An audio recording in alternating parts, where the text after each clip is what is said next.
আল্লাহ রাব্বুল আলামিন বলেন, আল্লাহর পয়গম্বর হযরত ইউনূস আলাইহিস সালাম সেই দরিয়ার অতল তলদেশ থেকে মাছের পেটের মধ্য থেকে লা ইলাহা ইল্লা আনতা সুবহানাকা ইন্নী কুনতু মিনাজ জালিমিন। ইউনূস নবী প্রশংসা করলেন কার? আল্লাহ। আল্লাহকে ডাক দিলেন। আল্লাহ কি শুনছিলেন? বলে আল্লাহ রাব্বুল আলামিন সঙ্গে সঙ্গে জবাব দিলেন, ও ইউনূস, পানির অতল তলদেশ থেকে মাছের পেটের মধ্য থেকে তুমি আমায় ডাক দিয়েছো। দরিয়ার কোন প্রাণীর শোনার কথা নয়, জলভাগের স্থলভাগের কোন প্রাণীর শোনার কথা নয়, আরশে আজিমের মালিক আমি আল্লাহ রাব্বুল আলামিন শুনেছি। শুধু শুনি নাই, জবাব দিলাম, তাও কোট হয়ে গেল। ফাস্তাজাবনা লাহু ওয়া নাজ্জাইনাহু মিনাল গাম্মি ওয়া কাযালিকা নুনজিল মুমিনিন।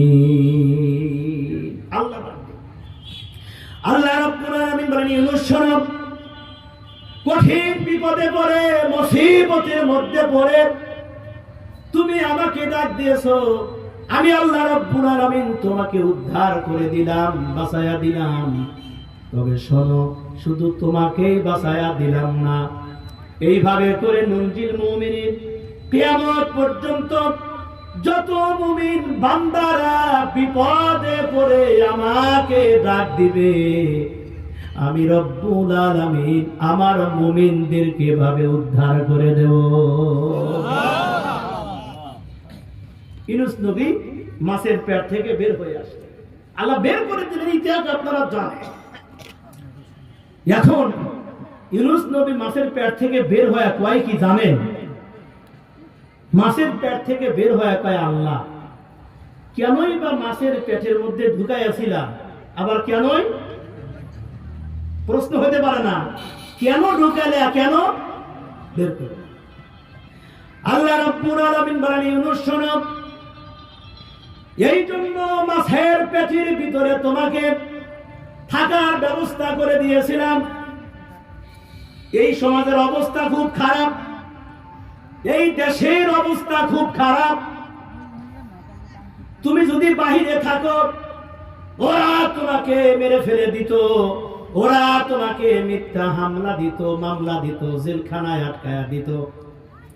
সেজন্য আমি আল্লাহ রাব্বুল আলামিন মাছের পেট নিরাপদ মনে করে মাছের পেটের ভিতরে থাকার ব্যবস্থা করে দিয়েছিলাম।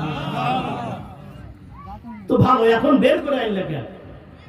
আল্লাহ রাব্বুল আলামিন বলে, ইউনূস, এই জন্য এখন মাছের পেটের ভিতর থেকে বের করে আনলাম। এই দেশের অবস্থা এখন খুব, এই দেশে আর মারামারি নাই, এই দেশে আর মিথ্যা মামলা নাই, হামলা নাই, জেল নাই, জরিমানা নাই। এই জন্য মাছের পেটের ভিতর থেকে তোমারে বের করে দিলাম। এখন এই দেশে আবার তুমি তাওহীদের প্রচার শুরু করে দাও।